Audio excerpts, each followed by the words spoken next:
Paulo, o apóstolo da fé e da coragem. Capítulo 1. Saulo, perseguidor. Porque eu sou o menor dos apóstolos, que mesmo não sou digno de ser chamado apóstolo, pois persegui a igreja de Deus. 1 Coríntios capítulo 15, verso 9. Dentre os mais cruéis e implacáveis perseguidores da Igreja de Cristo, surgiu o mais hábil defensor e mais bem-sucedido arauto do Evangelho. Com a Irmandade Apostólica dos 12 escolhidos, que haviam se associado com Cristo desde o seu batismo até a ascensão, foi contado um que jamais tinha visto o Senhor enquanto ele habitou entre os homens, e que ouvira o seu nome pronunciado apenas com incredulidade e desdém. Mas, sob a cegueira e fanatismo do zeloso fariseu, a sabedoria infinita discernia um coração leal à verdade e ao dever. E a voz do céu se fez ouvir acima dos clamores do orgulho e preconceito. Na proclamação do Evangelho, a divina providência uniria o zelo e devoção dos camponeses galileus ao ardente vigor e força intelectual de um rabi de Jerusalém. Para conduzir a batalha contra a filosofia pagã e o formalismo judaico, foi escolhido alguém que havia testemunhado o degradante poder do culto pagão e suportado a servidão espiritual das exigências farisaicas: Saulo de Tarso. Saulo era judeu, não apenas por descendência, mas pelos mais fortes vínculos de educação, patriotismo e fé religiosa. Apesar de cidadão romano, nascido em uma grande cidade gentílica, ele foi educado em Jerusalém pelo mais eminente dos rabinos, Gamaliel, e diligentemente instruído em todas as leis e tradições dos pais. Assim, ele partilhava inteiramente as esperanças e aspirações, bem como o altivo orgulho e inflexível preconceito de sua nação. Declara ele mesmo ter sido hebreu de hebreus quanto à lei, fariseu quanto ao zelo, perseguidor da igreja quanto à justiça que há na lei, irrepreensível. Filipenses capítulo 3, versos 5 e 6. Era considerado pelos dirigentes judeus como um jovem muito promissor, e altas esperanças eram nele depositadas como hábil e zeloso defensor da antiga fé.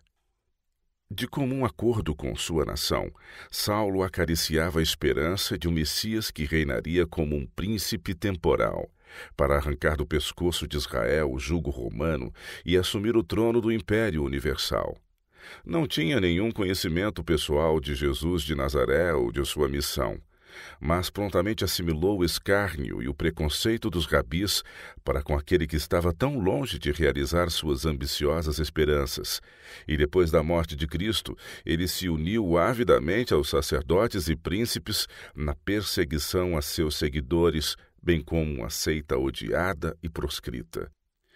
Os dirigentes judeus tinham suposto que a obra de Cristo findaria com ele, que quando sua voz não fosse mais ouvida, a excitação cessaria e o povo retornaria às doutrinas e tradições dos homens. Mas, em vez disso, eles testemunharam as maravilhosas cenas do dia de Pentecostes. Os discípulos, dotados de um poder e energia até então desconhecidos, pregavam Cristo à vasta multidão que de todas as partes do mundo se reunia para a festa. Sinais e maravilhas confirmavam suas palavras, e no próprio baluarte do judaísmo, milhares abertamente declaravam sua fé em Jesus de Nazaré, o crucificado, como o Messias prometido. E apenas um breve tempo depois dos eventos do Pentecostes, poderoso milagre operado pelos apóstolos encheu Jerusalém de comoção. Um coxo que fora aleijado desde o nascimento foi curado por Pedro e João na presença do povo, dentro dos próprios recintos do templo. Esta surpreendente cura foi realizada em nome de Jesus, declarando os apóstolos que ele havia subido ao céu e de lá comunicado poder aos seus seguidores, e eles destemidamente acusaram os judeus do crime de sua rejeição e morte. Grande número de pessoas receberam as doutrinas pregadas pelos apóstolos. Muitos dos mais decididos opositores sentiam um toque da fé, mas não queriam reconhecer que Jesus houvesse ressurgido dos mortos. Não se arrependeram do seu terrível crime de condená-lo à morte. Quando o poder do céu veio sobre os apóstolos de maneira tão notável, o temor conteve da violência os sacerdotes e anciãos, mas seu rancor e malícia não foram mudados. 5.000 já haviam declarado publicamente sua fé em Cristo, e tanto fariseus quanto saduceus concluíram entre si mesmos que, se fosse permitido a esses novos ensinadores prosseguir sem serem reprimidos, sua própria influência estaria em maior perigo do que quando Jesus estivera pregando. Se 1 ou 2 discursos dos apóstolos produziram resultados tão maravilhosos, o mundo logo creria em Cristo, e a influência dos sacerdotes e príncipes estaria perdida. Eles, portanto, se apoderaram dos apóstolos e os lançaram na prisão, esperando intimidá-los e silenciá-los. Mas o próprio apóstolo Pedro, que uma vez covardemente havia negado o seu Senhor, agora declarava com ousadia o poder de um Salvador ressurreto. Em vão os príncipes ordenaram que os apóstolos não falassem mais no nome de Jesus. Suas ameaças, porém, foram impotentes, e finalmente, restringidos da violência pelo temor do povo, puseram os apóstolos em liberdade. Os eventos subsequentes serviram apenas para aumentar seus temores e ódio. O poder com que os apóstolos ainda proclamavam o Evangelho, as maravilhas por eles operadas em nome de Jesus, os conversos diariamente acrescentados à Igreja, a união e harmonia que impregnavam o corpo de crentes, a rápida e terrível manifestação do juízo divino no caso de Ananias e Safira, tudo era observado pelos dirigentes judeus e os impelia a esforços ainda mais decididos para esmagar a poderosa heresia. Outra vez os apóstolos foram detidos e aprisionados, e o sinédrio foi reunido para julgar o seu caso. Além do conselho, foi convocado um grande número de homens doutos, e eles se consultaram conjuntamente quanto ao que deveria ser feito com esses perturbadores da paz. Mas, à noite, o anjo do Senhor abriu as portas da prisão e libertou seus servos, ordenando-lhes outra vez que proclamassem no templo as palavras de vida. Grande foi o espanto dos sacerdotes e príncipes, quando, estando reunidos ao amanhecer para pronunciar sentença contra os prisioneiros, receberam a notícia de que, embora as portas da prisão estivessem seguramente fechadas e os guardas estacionados diante delas, os apóstolos tinham sido misteriosamente libertados e já estavam pregando no templo. Mais uma vez, convocando-os diante do conselho, o sumo sacerdote irado lembrou-os da advertência que tinham recebido e os acusou de tentar lançar sobre os judeus o sangue de Cristo. Eles não estavam tão dispostos a assumir a culpa de terem matado Jesus como quando me instigaram o clamor da degradada turba: caia sobre nós o seu sangue e sobre nossos filhos. Mateus 27, verso 25. Pedro e os outros apóstolos repetiram sua anterior asserção de que deviam obedecer a Deus de preferência aos homens. E então os acusados tornaram-se acusadores, e ao serem movidos pelo Espírito de Deus, solenemente reafirmaram que os sacerdotes e príncipes que compunham o conselho eram culpados da morte de Cristo. Esses dignatários se tornaram agora tão enfurecidos que decidiram, sem mais julgamento, fazer justiça por suas próprias mãos e condenar os prisioneiros à morte. Teriam executado imediatamente seus criminosos desígnios, não fosse o calmo e judicioso conselho de Gamaliel, que sabiamente os advertiu a serem cautelosos e não procedessem com medidas violentas antes de estar plenamente caracterizado o movimento ao qual eles se opunham. Não fossem eles achados combatendo contra o próprio Deus. O saber e a elevada posição desse eminente rabi valorizaram suas palavras. Os sacerdotes não podiam negar a racionalidade de suas opiniões. Com muita relutância, eles libertaram os prisioneiros, depois de açoitá-los com varas e recomendá-los muitas vezes a não pregar mais em nome de Jesus, ou pagariam com a vida por sua ousadia. Mas as punições e ameaças eram igualmente ignoradas. Os apóstolos se retiraram do sinédrio, regozijando-se por terem sido considerados dignos de sofrer afronta por esse nome. E todos os dias no templo e de casa em casa não cessavam de ensinar e de pregar a Jesus, o Cristo. Atos capítulo 5, versos 41 e 42. Apesar de toda a oposição, o número dos discípulos se multiplicava. Atos capítulo 6, verso 1. E agora ocorreu uma série de eventos que, embora na aparência trouxesse apenas derrota e perda para a causa de Cristo, devia resultar em seu triunfo, dando ao mundo um dos mais nobres exemplos de fé cristã e ganhando das fileiras de seus opositores o seu mais ativo e bem-sucedido campeão. Muitos dos primeiros crentes foram separados da família e dos amigos pelo zeloso fanatismo dos judeus. Muitos dos conversos tinham sido expulsos do emprego e exilados em seus lares porque haviam abraçado a causa de Cristo. Era necessário fazer provisão de abrigo e sustento para esse grande número congregado em Jerusalém. Aqueles que tinham dinheiro e posses alegremente os sacrificavam para fazer frente à existente emergência. Seus meios eram depositados aos pés dos apóstolos, que faziam distribuição para cada um segundo suas necessidades. Dentre os crentes havia não somente aqueles que eram judeus de nascimento e falavam a língua hebraica, mas também habitantes de outros países que usavam a língua grega. Entre essas duas classes, há muito tempo, existia desconfiança e antagonismo, e embora seus corações estivessem agora abrandados e unidos pelo amor cristão, os velhos ciúmes foram facilmente reacendidos. Assim aconteceu que, multiplicando-se os discípulos, houve murmuração dos helenistas contra os hebreus. Atos capítulo 6, verso 1. A causa da queixa foi uma suposta negligência com relação às viúvas gregas na distribuição do fundo separado para os pobres. Tal desigualdade teria sido contrária ao espírito do Evangelho, e medidas imediatas foram tomadas para remover todo motivo de insatisfação. Convocando uma reunião de crentes, os apóstolos declararam que havia chegado o tempo em que eles deviam ser aliviados da tarefa de distribuição aos pobres e de encargos semelhantes para que pudessem ser deixados livres para pregar a Cristo. Mas, meus irmãos, disseram eles, escolhei dentre vós 7 homens de boa reputação, cheios do Espírito e de sabedoria, aos quais encarregaremos deste serviço, e quanto a nós, nos consagraremos à oração e ao ministério da palavra. Atos capítulo 6, versos 3 e 4.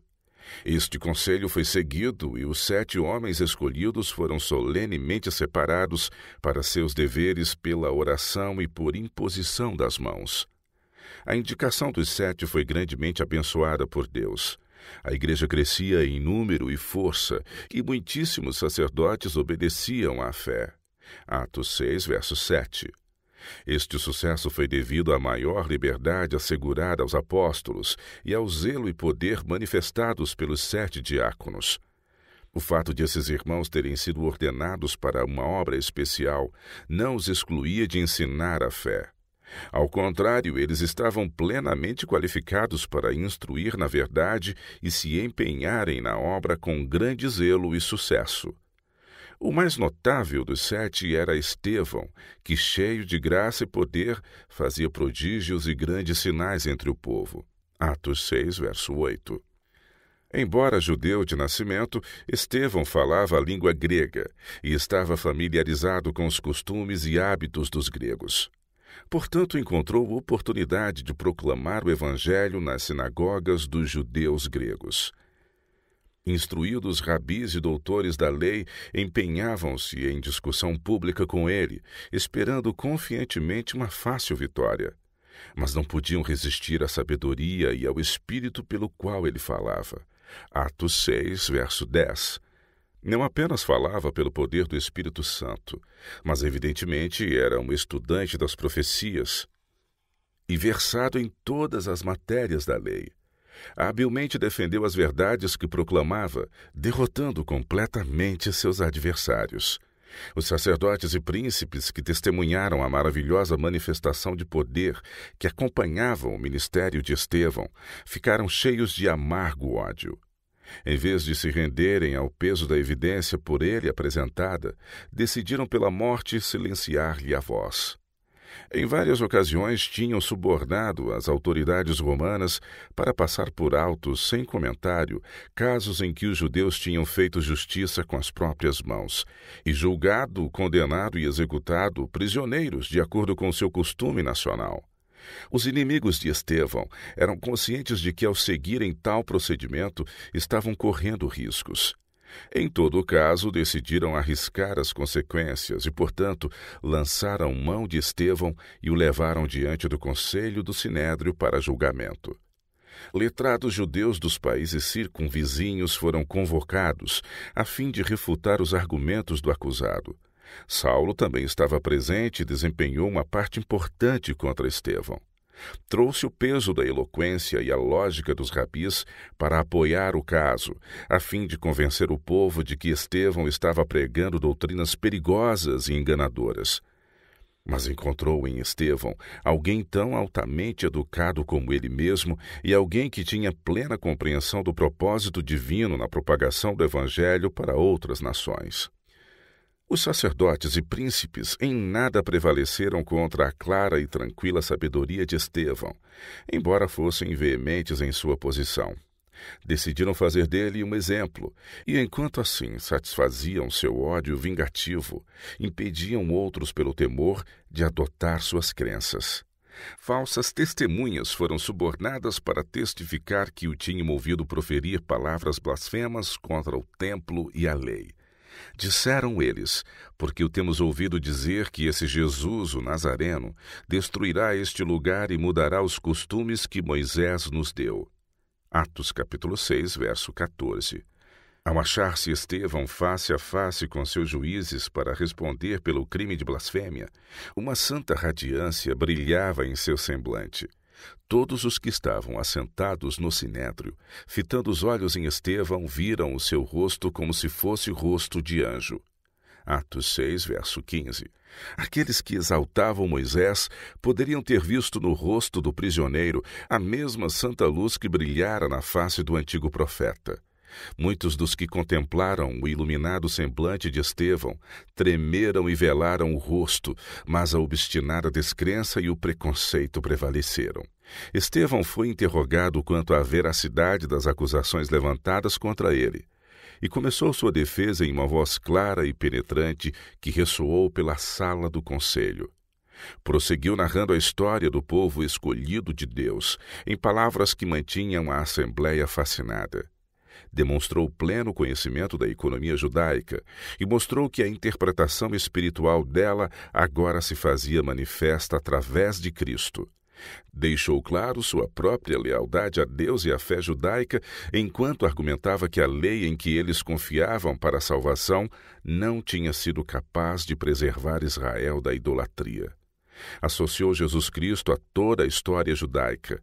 Referiu-se à construção do templo de Salomão e às palavras de Salomão e de Isaías. Entretanto, não habita o Altíssimo em casas feitas por mãos humanas. O céu é o meu trono, e a terra o estrado dos meus pés. Que casa me edificareis, diz o Senhor, ou qual é o lugar do meu repouso? Não foi porventura a minha mão que fez todas estas coisas? Atos 7, versos 48 a 50. O lugar da mais elevada adoração a Deus estava no céu. Quando Estevão chegou a este ponto, houve um tumulto entre o povo. O prisioneiro leu sua sorte nos semblantes que estavam diante deles.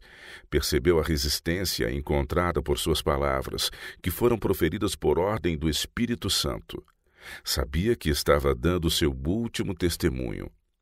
Quando ele relacionou Jesus Cristo com as profecias e falou do templo, o sacerdote, afetando estar horrorizado, rasgou sua veste.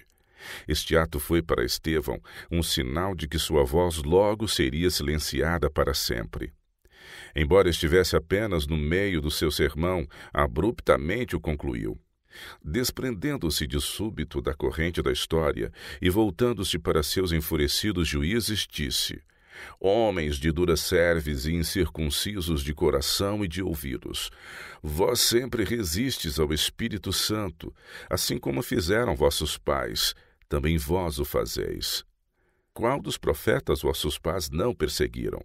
Eles mataram os que anteriormente anunciavam a vinda do justo, do qual vós agora vos tornastes traidores e assassinos. Vós que recebestes a lei por ministério de anjos e não a guardastes. Atos capítulo 7, versos de 51 a 53. Diante disto, os sacerdotes e príncipes ficaram fora de si de fúria. Assemelhavam-se mais a animais selvagens de rapina do que a seres humanos. Investiram contra Estevão rangendo os dentes. Mas ele não se intimidou. Tinha esperado isso. Seu rosto estava calmo e brilhou com uma luz angelical. Os sacerdotes enfurecidos e a turba alvoroçada não o aterrorizavam. A cena ao seu redor desapareceu-lhe da visão. Os portais do céu se abriram, e Estevão, olhando, viu a glória das cortes de Deus e Cristo, como que se levantando do trono, estando pronto para suster seu povo, que estava prestes a sofrer o martírio pelo seu nome. Quando Estevão proclamou a gloriosa cena desdobrada diante dele, era mais do que seus perseguidores podiam suportar. Taparam os ouvidos para que não pudessem ouvir suas palavras, e, clamando em alta voz, unânimes arremeteram furiosamente contra ele.